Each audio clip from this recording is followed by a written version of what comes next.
بسم اللہ الرحمن الرحیم۔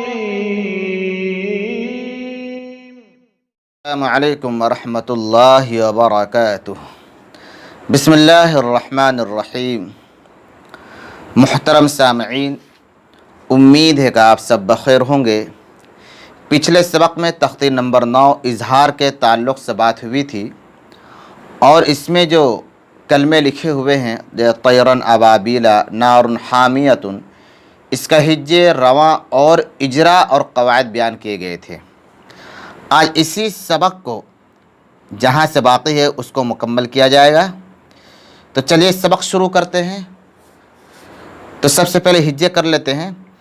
میم نون زیر من، عین یا زبر عی، من عی، نون دو زیر نن، من عین، حمزہ کھڑا زبر آ، نون زیر نی، آنی، یا زبر یا، آنیا، تا دو زیر تن، آنیتن، من عین، آنیتن۔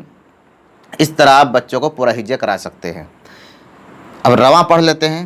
من عین آنیۃ کفوا احد فمن عفی من اخیہ من اذن کتاب حکیم عذاب غلیظ حاسد اذا حسد۔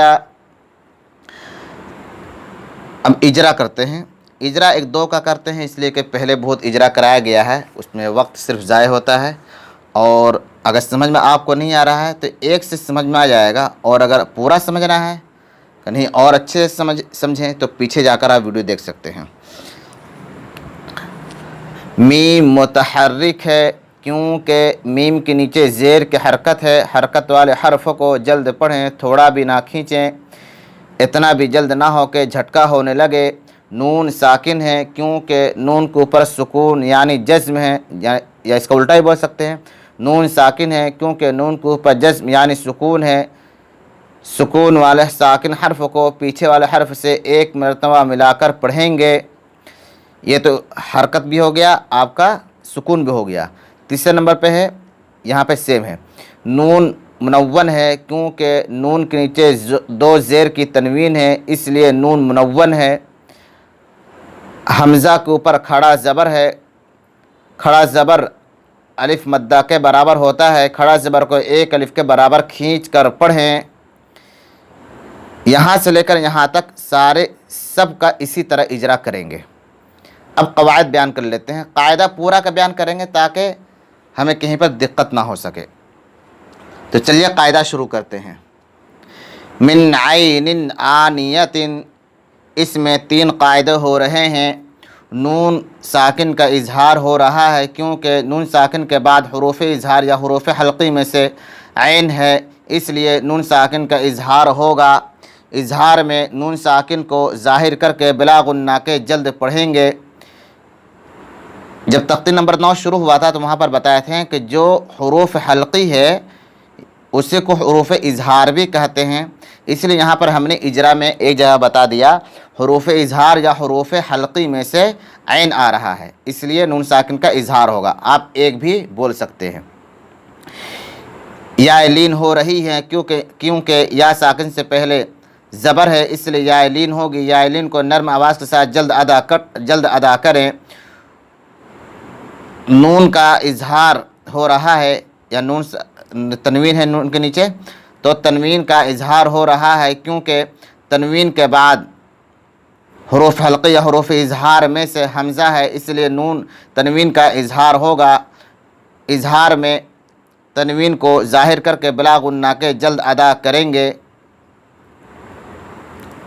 کفوا احد، اس میں ایک قاعدہ اظہار ہو رہا ہے یا اظہار حلقی ہو رہا ہے کیونکہ تنوین کے بعد حروف اظہار میں سے حمزہ ہے، اس لیے تنوین کا اظہار ہوگا۔ اظہار میں تنوین کو ظاہر کر کے بلا غنہ کے جلد پڑھیں گے۔ فمن عفیہ، اس میں ایک قاعدہ اظہار ہو رہا ہے، کیونکہ نون ساکن کے بعد حروف اظہار میں سے عین ہے، اس لیے نون ساکن کا اظہار ہوگا۔ اظہار میں نون ساکن کو ظاہر کر کے بلا غنہ کے جلد پڑھیں گے۔ یہ جو بعد میں کہہ رہے ہیں اظہار میں نون ساکن کو ظاہر کر کے بلا غنہ کے جلد پڑھیں گے، جو پچھلا سبق ہوا تھا اس میں یہ لفظ نہیں بول رہے تھے، آج سے یہ لفظ بول رہے ہیں تاکہ بچوں کو زیادہ سمجھ میں آئے۔ من اخیہ میں دو قاعدے ہو رہے ہیں۔ نون ساکن کا اظہار ہو رہا ہے، کیونکہ نون ساکن کے بعد حمزہ ہے، اس لیے نون ساکن کا اظہار ہوگا۔ اظہار میں نون ساکن کو ظاہر کر کے بلا غنہ کے جلد پڑھیں گے۔ یا مدہ ہو رہی ہے، کیونکہ یا ساکن سے پہلے زیر ہے، اس لیے یا مدہ ہوگی۔ یا مدہ کو ایک الف کے برابر کھینچ کر پڑھیں۔ من اذن میں ایک قاعدہ نون ساکن کا اظہار حلقی ہو رہا ہے، کیونکہ نون ساکن کے بعد حروف اظہار یا حروف حلقی میں سے حمزہ ہے، اس لیے نون ساکن کا اظہار ہوگا۔ اظہار میں نون ساکن کو ظاہر کر کے بلا غنہ کے جلد پڑھیں گے۔ اور یہ کہاں لکھا ہوا ہے آپ یہاں دیکھیں، حروف حلقی آوے تو نون کو ظاہر کر کے بلا غنہ کے جلد پڑھیں گے۔ اسی کو ہم لوٹا رہے ہیں تاکہ سمجھ میں زیادہ آئے۔ کتاب حکیم، اس میں تین قاعدے ہو رہے ہیں۔ الف مدہ ہو رہا ہے، کیونکہ الف سے پہلے زبر ہے، اس لیے الف مدہ ہوگا۔ الف مدہ کو ایک الف کے برابر کھینچ کر پڑھیں۔ تنوین کا اظہار ہو رہا ہے، کیونکہ تنوین کے بعد حروف اظہار میں سے ہا ہے، اس لیے تنوین کا اظہار ہوگا۔ اظہار میں تنوین کو ظاہر کر کے بلا غنہ کے جلد پڑھیں گے۔ یا مدہ ہو رہی ہے، کیونکہ یا ساکن سے پہلے زیر، اس لیے یا مدہ ہوگی۔ یا مدہ کے ایک الف کے برابر کھینچ کر پڑھیں۔ عذاب غلیظ، اس میں تین قاعدے ہو رہے ہیں۔ الف مدہ ہو رہا ہے، کیونکہ الف سے پہلے زبر ہے، اس لیے الف مدہ ہوگا۔ الف مدہ کے ایک الف کے برابر کھینچ کر پڑھیں۔ تنوین کا اظہار حلقی ہو رہا ہے، کیونکہ تنوین کے بعد حروف اظہار میں سے غین ہے، اس لیے تنوین کا اظہار حلقی ہوگا۔ اظہار میں تنوین کو ظاہر کر کے بلا غنہ کے جلد پڑھیں گے۔ یا مدہ ہو رہی ہے، کیونکہ یا ساکن سے پہلے زیر، اس لیے یا مدہ ہوگی۔ یا مدہ کو ایک الف کے برابر کھینچ کر پڑھیں۔ حاسد اذا حسد، اس میں تین قاعدے ہو رہے ہیں۔ تنوین کا اظہار ہو رہا ہے، کیونکہ تنوین کے بعد حروف اظہار میں سے حمزہ ہے، اس لیے تنوین کا اظہار ہوگا۔ اظہار میں تنوین کو ظاہر کر کے بلا غنہ کے جلد پڑھیں گے۔ شروع میں یہ چھوٹ گیا، حاسدن کا الف مدہ۔ الف مدہ ہو رہا ہے، کیونکہ الف سے پہلے زبر ہے، اس لیے الف مدہ ہوگا۔ الف مدہ کو ایک الف کے برابر کھینچ کر پڑھیں۔ اذا حسد، الف مدہ ہو رہا ہے، کیونکہ الف سے پہلے زبر ہے، اس لیے الف مدہ ہوگا۔ الف مدہ کو ایک الف کے برابر کھینچ کر پڑھیں۔ یہ آج کا سبق مکمل ہو گیا ہے، بلکہ آج یہ تختی نمبر 9 یہ مکمل ہو چکا ہے، اور طیرن ابابیلا سے لے کر حاسدن اذا حسد تک پورے کا قاعدے بیان کیے گئے ہیں، اور جو اجرا ہے صرف شروع کا اجرا اور ہجے بیان کیا گیا ہے تاکہ اس میں وقت ضائع نہ ہو۔ اور یہ جو قواعد ہیں اس میں تھوڑی دقت ہوتی ہے، اس لیے قواعد پورے بیان کیے گئے ہیں۔ یہ آج کا سبق مکمل ہو گیا۔ آپ سے گزارش ہے کہ یہ ویڈیو کو آگے بڑھائیں تاکہ دوسرے لوگ بھی اس سے استفادہ حاصل کر سکیں۔ السلام علیکم ورحمۃ اللہ وبرکاتہ۔